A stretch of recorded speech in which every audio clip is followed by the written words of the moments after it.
Hello, everybody. I have not done a video outside in quite some time, so I figured I would do one today. We are definitely winning, folks. Winning and winning big, which feels really, really good. But just wanted to hit a couple of things real quick. So it looks like Ron DeSantis can now appoint, possibly even himself, believe it or not, to the U.S. Senate. There is a way that he can do it in which he would elevate the lieutenant governor to his position, and then he would take the U.S. Senate spot in Florida that Marco Rubio is now going to vacate because he's been appointed as the Secretary of State. So that's pretty interesting. There's also been talk about a couple other great conservatives to take that spot. One of them possibly Pam Bondi, former Attorney General. She's fantastic. She's America First all the way. And I can't remember the other woman, but it'll come to me here in just a second. But again, that's one thing that could be done. The other thing is that Vivek Ramaswamy or whatever, he could become a U.S. Senator in Ohio to replace J.D. Vance. What I'm hearing is that it's really up to President Trump whether or not he wants to do that, because Mike DeWine, the governor of Ohio, has said it's Trump's call. So if Trump wants to do that, then we could see Vivek in the U.S. Senate. So that would be pretty interesting as well. And then, of course, we have Kristi Noem has now come forward, and she's going to be the Department of Homeland Security Secretary. Interesting choice. I would have rather have seen someone like Kari Lake, perhaps, in that position. But she does have a history of throwing out illegal aliens from South Dakota. She's made sure that they don't vote in elections and things like that. And she's been a Trump loyalist for a long time. She was even considered to be a possible vice presidential contender until the book came out and said that she shot her dog or whatever. But the left is attacking her for that, but yet they have no problems with people in Springfield, Ohio, eating, pets and cats and dogs. So anyway, so that was another interesting development. Kash Patel is the leading candidate to be the CIA director. I really hope, indeed, that happens. And then there was a couple of others. I'm trying to remember what they were. There was a couple other people. Oh, I know what it was. Mike Huckabee is now the new U.S. ambassador to Israel. That's an interesting choice because he's an evangelical Christian and he's absolutely pro-Israel. So I think that's a really, really good pick as well. And there was a few others too. Stephen Miller, by the way, is not going to just be the deputy chief of staff. He's actually going to be more than that. He's going to be an immigration advisor as well. So he's actually going to have two jobs. And then, of course, you have Tom Homan, the border czar, which is, incredible. So it just goes to show you that they are taking it serious. And they are basically saying what we have said all along, that the grown-ups are back in control. They're back in charge. And that's good for all of America. So we've got a couple more people that obviously are going to be appointed here soon in the next few days. And of course, we'll go through some of those appointments as well.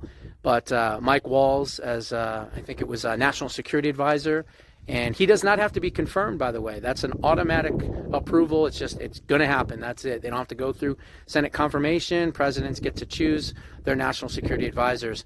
Defense Secretary right now, it looks like it could possibly be Tulsi Gabbard.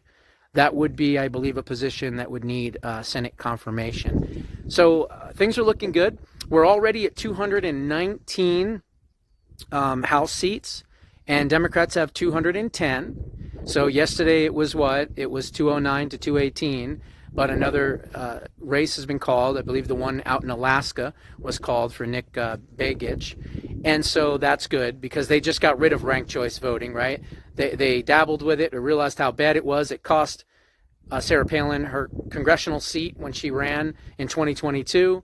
And now they have passed to repeal it in Alaska. Thankfully, Arizona wasn't dumb enough to pass something like that. So we don't have ranked choice voting, thank goodness, out here.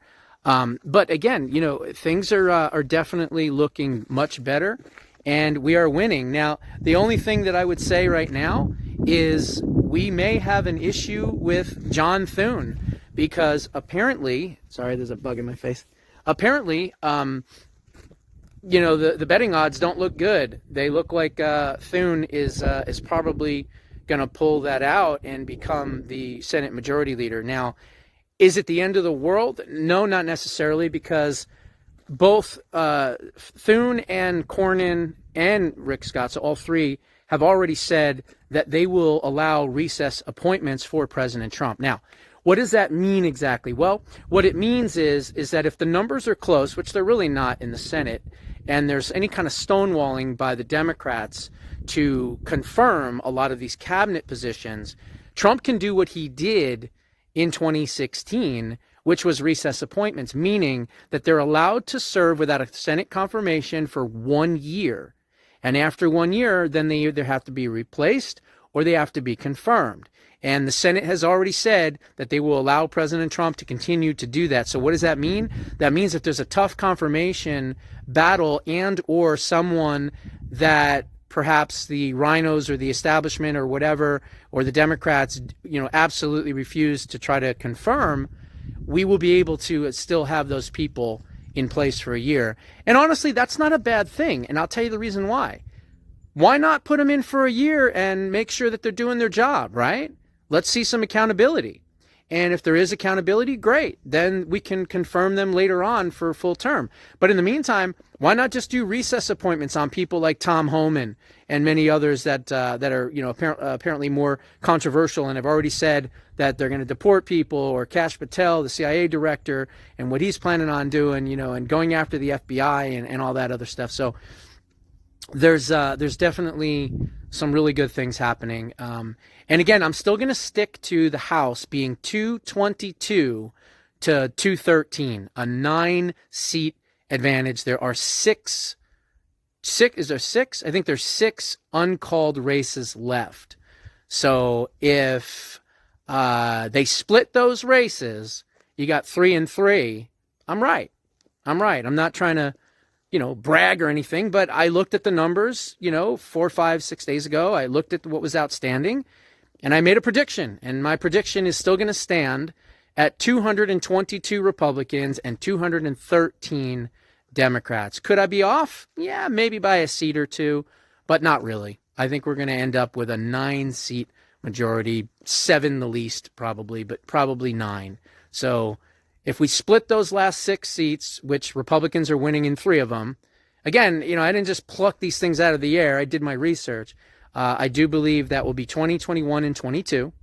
And I believe they'll probably win 3. And that'll be 211, 212, and 213. Okay? So anyway, I just want to do something a little bit different. I have not done a beautiful video outside in quite some time. And so I figured, what the hell? Why not, right? Anyway, those are all my thoughts. Can't wait to hear all of yours. God bless, and we'll see you soon.